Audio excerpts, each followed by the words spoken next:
Hello दोस्तों, मैं अमरदीप कादियान। नमस्ते, प्रणाम, सलाम वालेकुम, सत श्री अकाल, जय मसीह की, राम राम जी, जय माता जी। दोस्तों, आपका स्वागत है मेरे यूट्यूब चैनल डिसेंट एडवाइस में।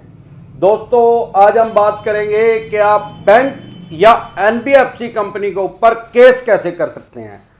आज तक आपने देखा होगा, सुना होगा कि बैंक या एनबीएफसी कंपनी ग्राहक जो होता है, जिसने लोन ले रखा है, वो ही उसके ऊपर केस करते हैं।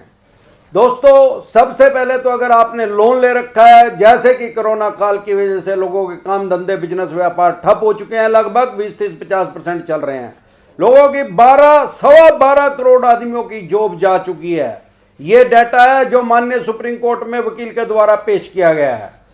और करोड़ों आदमी ऐसे हैं जिनकी जॉब चल भी रही है तो उनकी 20-30-50% से कम पे ही वो काम कर रहे हैं। अब दिक्कत परेशानी उनको लोन रीपे करने में आ रही है। अब दिक्कत कहां है? आपको पता है, जो ये रिकवरी एजेंट लगा रखे हैं बैंक और एनबीएफसी कंपनियों ने पीछे, आपके 99% तो ये चवन्नी छाप ही हैं, क्योंकि इनका काम ही लोगों से बकवास करने का, राज करने का, लोगों को डराने का है। अब ये कहते क्या है आपको, भाई आपका थाने में पर्चा हो जाएगा, आपका चौकी में पर्चा दर्ज करवा देंगे, आपका केस करवा देंगे, आपका फलाना कर देंगे। फिर ये क्या करते हैं, बैंक के एनबीएफसी कंपनी वाले आपके पास नोटिस भेजते हैं वकील का, उसमें यही लिखा रहता है कि आप इतने पैसे हमारे दे दो, इतने टाइम में दे दो, इतना ब्याज है, इतनी प्लंटी है, इतना बाउंस चार्जेस हैं, ये सारा पैसा हमारा बैंक की एनबीएफसी कंपनी को दे दो, नहीं तो आपके खिलाफ कानूनी कार्रवाई होगी।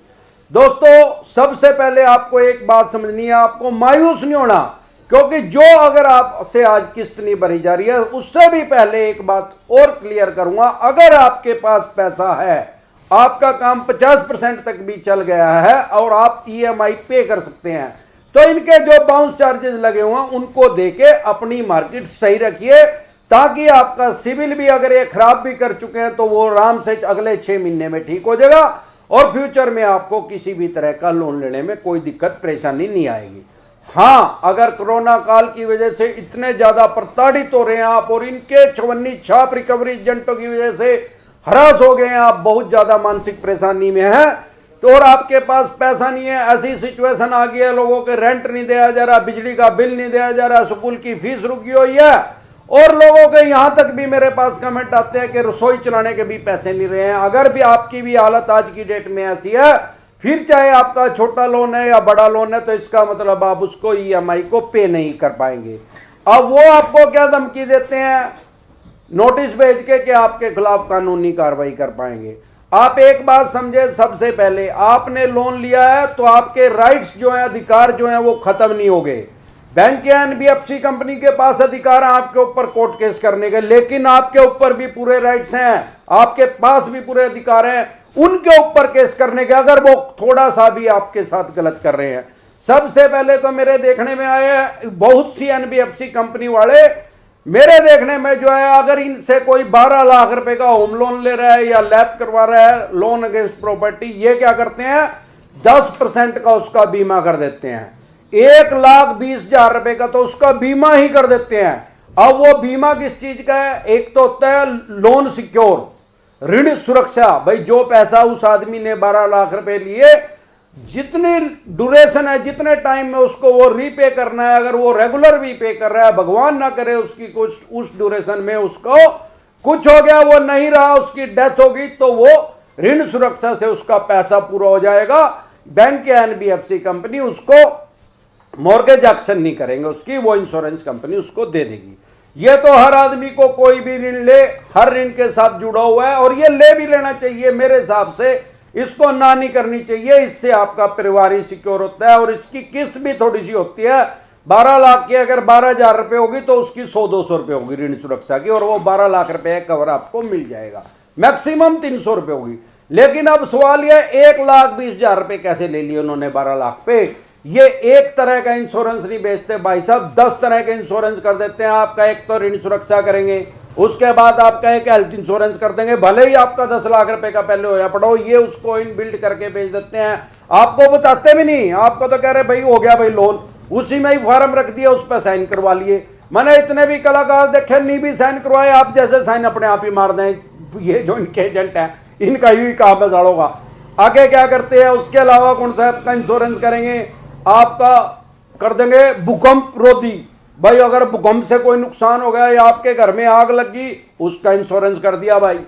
अब क्या करेंगे, बाढ़ से भाई प्राकृतिक आपदा आ गई कोई, उसका इंश्योरेंस भाई। बाढ़ आ गई तो उसका इंश्योरेंस भाई। अब जैसे मैं करनाल में रहता हूं, हमारे यहाँ सैकड़ों साल से कभी बाढ़ नहीं आई है। यहाँ दोनों साइड तो नहर है यार, बाढ़ कहां से आएगी। अगर जमुना आ भी जाएगी उधर से, हमारे यहाँ से 20-25 किलोमीटर जमुना और बीच में नहर आ गई, वो 20 फुट ऊंची तो नहर ही है। जो करनाल में आदमी रह रहा है उसको भी बाढ़ से सुरक्षित कर रहे हैं, ये उसको बाढ़ से सुरक्षित नहीं कर रहे हैं, तो उसको माल को अपने पास सुरक्षित कर रहे हैं क्योंकि लोन ये दे रहे हैं। अब यहां बाढ़ कैसे आएगी, भाखड़ा नग्गल डैम जो है यहां से सैकड़ों किलोमीटर है, भगवान ना करे वो टूट भी गए तो यहां तक थोड़ी पानी आने वाला है यार, इतना सैकड़ों किलोमीटर थोड़ी पहुंच जगह हो। तो ये इस तरीके से लोगों को ठगी, लीगल तरीके से ठगी कर रहे हैं, उनको बताए बगैर उनका इंश्योरेंस कर दिया जाता है। 1.25 लाख रुपए का 10% इंश्योरेंस कर दिया जाता है। अब उससे भी ज्यादा मजे की बात तो यह है कि वो इंश्योरेंस तो कर ही दिया, वो इंश्योरेंस की पॉलिसी कभी उस आदमी के घर नहीं आती। अगर आपने किसी एनबीएफसी कंपनी से लोन लिया है तो आपको पता होगा, लगभग ज्यादातर कंपनियां ये ऐसे ही करती हैं। ये क्या करती हैं, अपने ऑफिस के एड्रेस पे उस पॉलिसी को मंगा के और उसको कबाड़े में रख लेती हैं। भगवान ना करे आपका लाइफ इंश्योरेंस है, हेल्थ इंश्योरेंस है, टांग टूट गई, बांह टूट गई, तो हेल्थ इंश्योरेंस वालों से तो ले सकते हैं हम क्लेम, लेकिन लेंगे कैसे, इन्होंने दिए ही नहीं। अब सवाल यह है कि देते क्यों नहीं, ये इसलिए नहीं देते कभी आप उसको कैंसिल ना करवा लो, आप अपना पैसा वापसी ना ले लो। बहुत सी एनबीएफसी कंपनियां तो खुद से ही इंश्योरेंस कर रही हैं, और ज्यादातर ऐसी भी हैं वो किसी के साथ टाई अप कर रखे हैं, वहां से उनको कमीशन मिल रही है। अगर आपका 1.25 लाख रुपए का इंश्योरेंस कर दिया तो 40-45 हजार रुपए तो उनको कमीशन के ही मिल गए, वो इसलिए कर रही है। अगर उनकी अपनी इंश्योरेंस कंपनी है तो वो 100% पैसा उन्हीं की जेब में गल गया। अब वो इसलिए आपको, अब इनके ऊपर केस कैसे कर सकते हैं, सबसे पहले आप क्या कीजिए, एक कॉपी पेन उठाइए और कस्टमर केयर पे फोन मिलाइए। कस्टमर केयर पे बिल्कुल आराम से प्यार से पूछिए, भाई साहब मेरा ये लोन नंबर है, मेरा इतने का लोन हुआ था, इतनी तारीख को हुआ था, भाई साहब मेरा कौन कौन सा इसके साथ इंश्योरेंस चला हुआ है, आप मुझे बता दीजिए। भगवान ना करे कभी मुझे जरूरत पड़ गई, मेरी टांग बाढ़ टूट गई या कोई बाढ़ आ गई या कोई और प्राकृतिक आपदा आ गई या मेरे घर में आग ही लगी, क्योंकि आग का भी इंश्योरेंस हो रहा है भाई साहब मेरा, तो मुझे इंश्योरेंस का जो हो रहे हैं मेरे को ये बता दो कितने मेरे इंश्योरेंस हो रहे। वो तभी आपको कंप्यूटर में देख के बता देगा भाई कितने इंश्योरेंस हुए हैं आपके। अब उसको बोलो भाई साहब एक रिक्वेस्ट हो रहा है, आप पॉलिसी नंबर और दे दो मेरे को, जोन सी कंपनी से हो या उससे उस कंपनी का नाम पूछ के और पॉलिसी नंबर लिख लीजिए। अब आपके पास पूरा रिकॉर्ड आ गया कि इन्होंने आपसे कितने पैसे एक्स्ट्रा लिए हैं और कौन कौन सी पॉलिसी करवाई है, क्या क्या उस पॉलिसी का नंबर है। अब उसके बाद क्या कीजिए, उसी एनबीएफसी कंपनी में जाइए। दूसरा तरीका, एक तो ये फ्रॉड कर दिया इन्होंने आपके साथ, अब इसकी कंप्लेंट का होगी। सबसे पहले इसकी कंप्लेंट कीजिए इंश्योरेंस की IRDAI के पास, insurance regulatory development authority of India के पास। वहां पे कंप्लेंट इनकी रजिस्टर्ड, ऑनलाइन भी रजिस्टर्ड कर सकते हैं आप कि इस कंपनी से मैंने लोन लिया था, इन्होंने मेरा इंश्योरेंस कर दिया, जबरदस्ती कर भी दिया, लेकिन मेरे को पॉलिसी मेरे को प्रोवाइड नहीं करवाई जा रही है। इतने साल हो गए हैं मैंने लोन ले रखा है, आज तक मेरे को कोई पॉलिसी नहीं मिली, तो वो इनके खिलाफ कार्रवाई करेगी, क्योंकि इंश्योरेंस का रेगुलेटर उसी के पास है, वही अथॉरिटी है जो इंश्योरेंस को रेगुलेट करती है। उसके बाद दूसरा, आप ये क्या करेंगे, अब आपसे संपर्क करेंगे, आपकी पॉलिसी आपको देंगे। उसमें 15 दिन का फ्री लुक पीरियड होता है, कोई भी पॉलिसी हो किसी भी तरह की, किसी भी तरह का इन्होंने बीमा कर दिया हो, जिस दिन आपके हाथ में आ जाएगी 15 दिन का टाइम स्टार्ट हो जाएगा।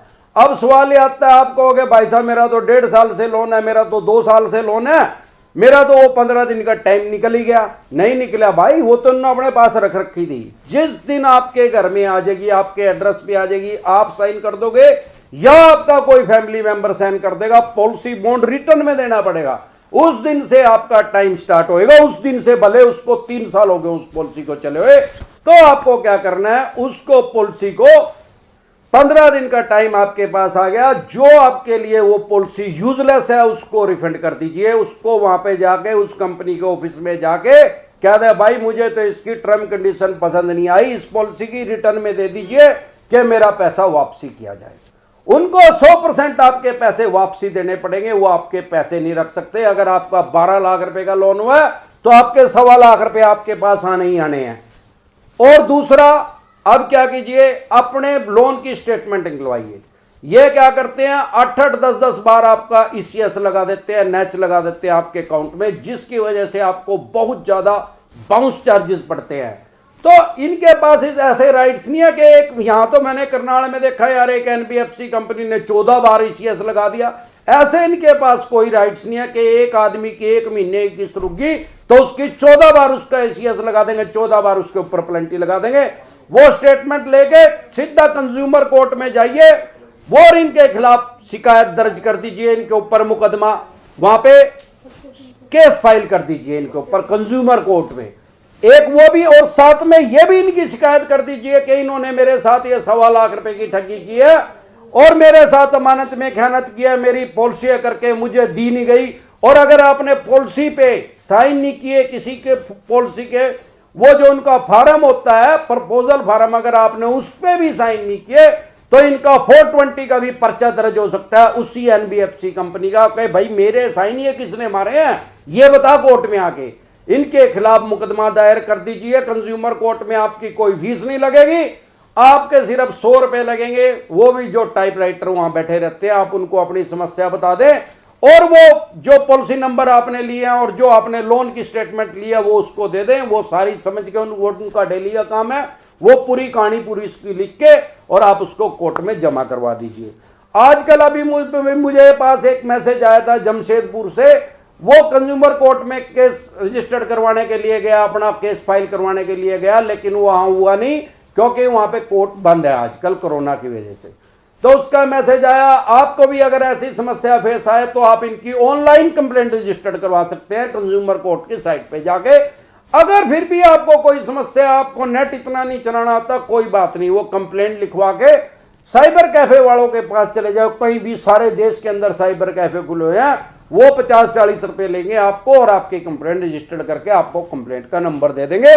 इस तरीके से आप इनके हरासमेंट से बच सकते हैं। उस दिन के बाद देखना, ना तो कोई चवन्नी छाप रिकवरी एजेंट का फोन आएगा, ना किसी और का फोन आएगा। और मेरे को लगता है 99% चांस है कि आपको इस केस में स्टे मिलेगा, क्योंकि इन्होंने ठगी किया। माननीय कोर्ट को तुरंत प्रभाव से समझ में आ जाएगा कि भाई ये तो फर्जी, तो इसके बेचारे के बीमे करके 10% के भी बीमे हो गए यार। 100 रुपए पर 10 रुपए के बीमे कर देगा, वाह भाई वाह। 12 लाख रुपए का तो ब्याज लेने ही लेना, 1,20,000 और लगा दिए। ये क्या करते हैं, आपको पूरे 12 लाख रुपए दे देंगे, लोन कर देंगे 13,20,000 रुपए का।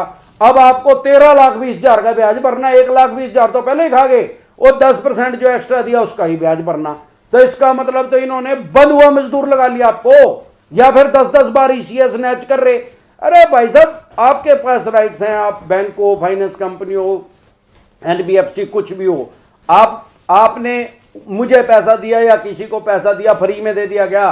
ब्याज लेने के लिए दिया ना भाई साहब, फ्री में तो नहीं दिया था ना, ब्याज के लालच में दिया था ना। तो फिर ऐसा क्यों कर रहे हो? उसके बाद 10 बार क्यों लगा रहे हो? आप बैंक एनबीएफसी कंपनी के पास राइट्स हैं आपके ऊपर केस करने के, सिविल का केस आपके ऊपर दर्ज कर सकते हैं अगर आप इनकी किस्त नहीं दे रहे। लेकिन अगर ये आपके साथ गलत कर रहे हैं तो ये इतनी देर में आपके ऊपर केस करेंगे, आप इनके ऊपर पहले ही केस दर्ज कर दीजिए। तब इसको बोलते हैं टिट फॉर टैट, जैसे को तैसा। कोई ईट मारा तो साले का पत्थर मार जाएगा, फोड़ दे उसका सिर। यहां कोई गांधी जी नहीं बैठे भाई एक थप्पड़ एक और मार दे भाई, क्यों मार दे भाई? साले एक मारेगा तो तेरे 10 मारेंगे, आजा। इस तरीके से आप अपना बचाव कर सकते हैं। आज के लिए बस इतना ही, कल फिर मिलते हैं एक नए टॉपिक के साथ। तब तक के लिए आप मेरे चैनल पे अपना प्यार और आशीर्वाद बनाए रखें। वीडियो अच्छी लगी हो तो प्लीज लाइक करें, शेयर करें, सब्सक्राइब करें और बेल आइकन का बटन दबाना ना भूलें। नमस्कार।